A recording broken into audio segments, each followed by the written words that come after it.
Let's talk about the prospective future of video games where price hikes may very well be in the not so distant future. So games have already gone from $60 to $70, and if I recall, this first began happening sort of mid 2020 when Take-Two, in the form of NBA 2K21, decided to be what I believe the first AAA game to start charging $70 instead of $60. And once other publishers realized that we're ready to make that the new normal because NBA 2K21 still ended up selling well after the price hike, this began the trend of other publishers one by one going, all of our games from now on will be $70, or certain select games that we deem to be, high budget enough and AAA enough will be $70. Even Nintendo with Tears of the Kingdom, they decided to make that game $70. And so where do we go from here? Is that going to be the standard for a while? Well, I think publishers at the very least contemplating the move to raise that ceiling again to $80, maybe up to $100 if recent activity and surveys are anything to go by. So right here we have a report detailing how Blizzard has been sending out surveys asking if players would be fine spending $100 on not even like a full-size AAA game, but on a DLC, specifically a Diablo 4 DLC. This was apparently spotted by YouTuber Bellular News, who saw this survey and reported on it. The survey presented 4 game editions labeled A to D with price points at $50, $70, $80, and $100. Now, this is a survey. It doesn't necessarily mean this is a defined future, but the fact that the option is there means that there is, at the very least, some semblance of consideration for that price point, or some kind of contemplation for the normalization of game prices being even above $70 for the base game, not even the higher editions. And if it was just Blizzard alone, I would just chalk this up to Blizzard being Blizzard or Activision being Activision. But other companies have also been trying to poke the bear on that front. Sony and PlayStation, for example, you may recall that recently they experienced an unfortunate hack that has led to Insomniac information, details, game files, and whatnot making its way to the internet. This was a nefarious hack, straight up just a crime from a hacker who engaged in ransomware, and when Insomniac and Sony and PlayStation refused to pay the ransom, that stuff was leaked, and we saw, leaks for a build even for Wolverine alongside, the game files for Spider-Man 2, and we even saw the schedule for upcoming releases like Ratchet and Clank and X-Men and stuff like that. So that was an unfortunate situation, but alongside that came a leak surrounding future plans to increase game prices. Among the things that PlayStation is thinking about is potentially planning to increase game prices from $70 to $80 to $100 in 2027. Now, keep in mind that just because those conversations are happening behind the scenes doesn't necessarily mean that that's actually what's going to end up happening, but the thought process of it is still there. It is something that is being considered, and 2027 is not that far away. It's only 3 years away. Now, by 2027, that would be roughly around the end of this generation of consoles. Usually console generations tend to be 5 to 7 years, so that'd be sort of towards the end of PS5's lifespan. So maybe the plan is with the next generation of consoles, with PlayStation 6 and whatever the next Xbox might be, the goal might be to standardize an $80 to $100 price point for games.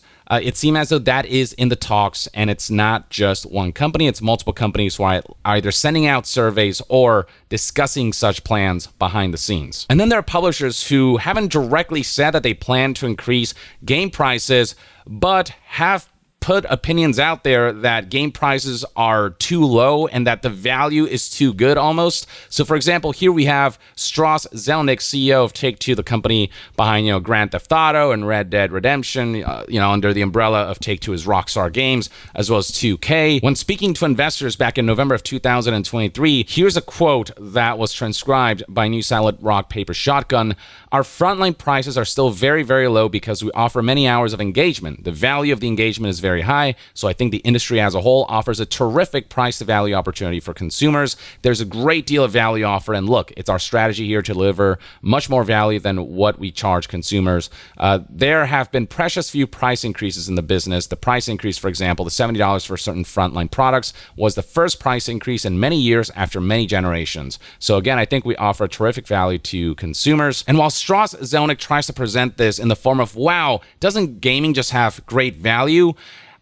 For me, there is sort of an underlying meaning where when you read between the lines, it's him saying that games are too cheap. And on some level, he would likely like to see games increase in price point beyond $70. And do keep in mind that Take-Two was among the first, if not the first, on a large AAA scale to begin selling games at $70, which created this domino effect where other companies decided to join in once they saw that one publisher got away with it. And I think the scary part is that if Take-Two really wanted to sell certain games, like say Grand Theft Auto 6 at $80 to $100 even, they could probably get away with it because it's freaking Grand Theft Auto. In fact, there's already online activity showing that some people are like, I'm actually fine with GTA 6 costing $100, and some folks agreeing with it.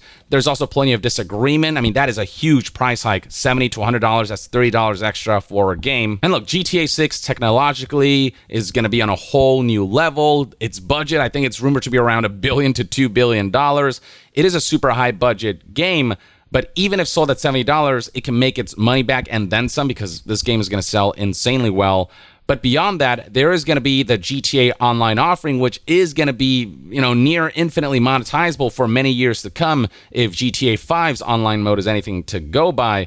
So this is a company that doesn't really need to charge $100 for Grand Theft Auto 6, but could do it and could likely get away with it. I don't think that's actually what's going to happen. There are rumors that this could be something Take-Two would or might do, but I personally think it is going to sell at $70. But the thought of they could probably do $100, and if they were to do that, other corporations and other publishers might be like, ooh, well, they pulled it off. Maybe we should try it too. Contemplating the standardization of games that cost more than $70 and that being the base price, and that change happening so quickly after the price increase from $60 to $70, I don't know, man. I'm not about that. Even Capcom has come out and said back in September of 2023 that game prices are too low. This is something that Capcom president Haruhiro Sugimoto said during Tokyo Game Show, stating that game prices are too low. Development costs are about 100 times higher than during the Famicom era, but software prices have not gone up that much. There's also a need to raise wages, considering the fact that wages are rising in the industry as a whole. I think raising unit prices is a healthy option for businesses. Just because there's a recession doesn't mean you won't go to the movie theater or go to your favorite artist concert. High quality games will continue to sell. Now look, inflation is a thing. It is inevitable that as the years go by, as long as inflation continues to exist, game prices will eventually keep going up in price point at a base level.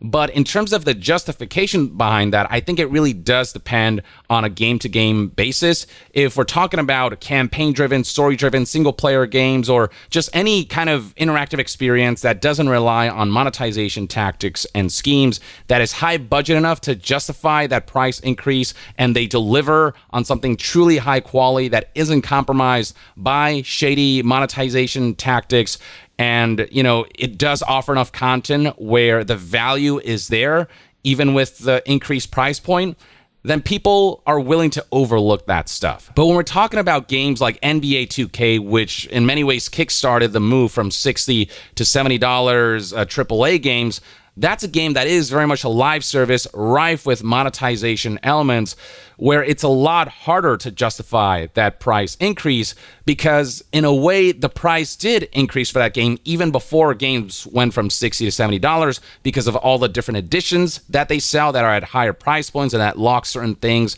and elements and content and currency behind those higher editions. And then beyond that, there are the microtransactions and loot boxes that if you don't engage with them, you're going to have a much harder time being competitive, especially in multiplayer. And there are plenty of games that are like that who are saying, boo-hoo, games are so expensive to make now, but then will engage in tactics that essentially take content, strip content from a game, or compromise the gameplay loop for the sake of manipulating players into having to spend money to have a more ideal experience.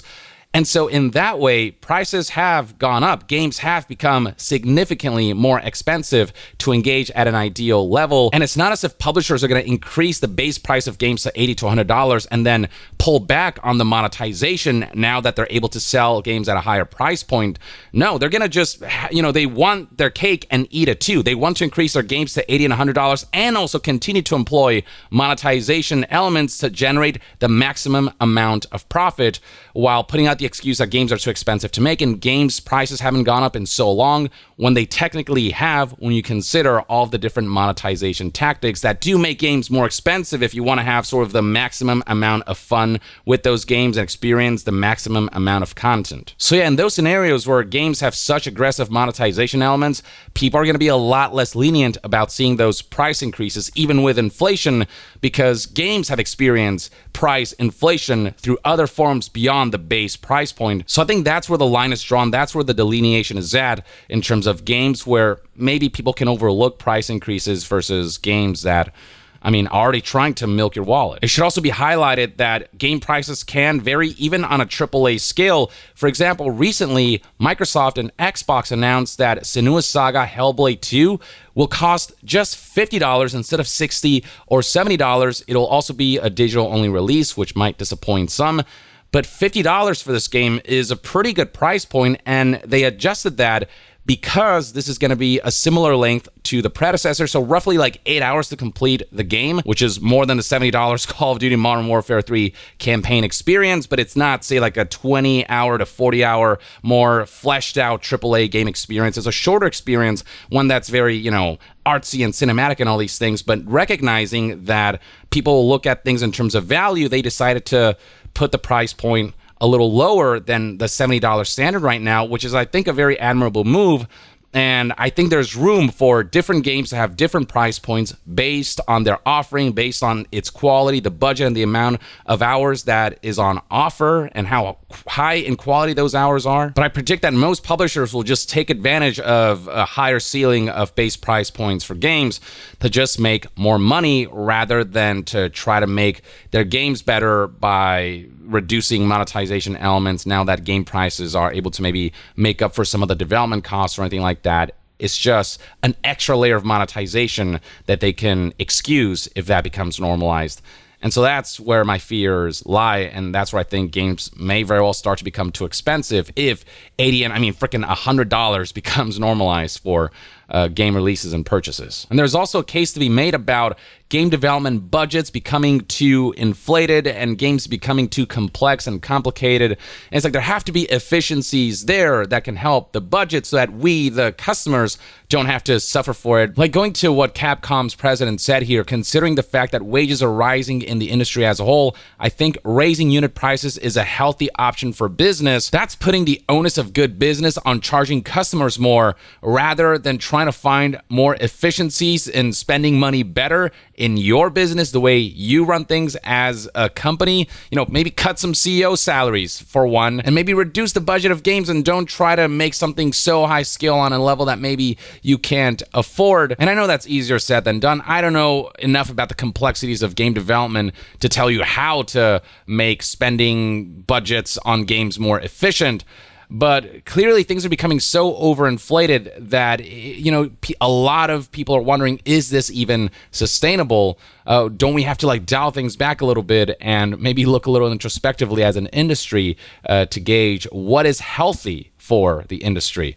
And, that's on you as business, as corporations, as game development companies to look into that as well, instead of having us pay by increasing unit prices and stuff and relying solely on that to make up for maybe potentially your failures on running a business more financially efficiently. But yeah, I don't know. I've just been seeing more and more companies trickle in with, plots to employ $100 priced AAA games. And I'm contemplating, where that may or may not be justified, how long it might take to get there, and, what that might mean for the future of gaming. And I figure I'd just put this video out there to prepare you for that potential possibility that is not defined, but is definitely being discussed behind the scenes and may happen in less years than anticipated or than you might think. And again, on some level, it's already kind of happened with the different editions that can be $100 plus. But base price being $100 and then like deluxe editions and gold editions and whatever being even higher price points, like eventually like that starts to become quite expensive. And I don't know how much you can push on that front before people start to buy games less. Though again, something like GTA 6 comes along and people buy it no matter what. So who knows? Maybe companies will get away with it in a way that isn't justified, and that would be unfortunate. But I don't know. It's a lot of it is speculation right now, but just wanted to put forth the possibility for you to prepare in case this does become the inevitable future, maybe not so many years down the line. But I'd love to hear what your thoughts and opinions are on all of this, and when you might find price point hikes for the base price of games acceptable, and what conditions publishers would have to meet for that to be acceptable versus those scenarios where maybe that isn't justified. I've shared my take. Share yours in the comments below, and to be further updated on all things gaming news, reviews, and discussions, stay tuned right here on Young Yeah. I'll see you guys next time. Young out.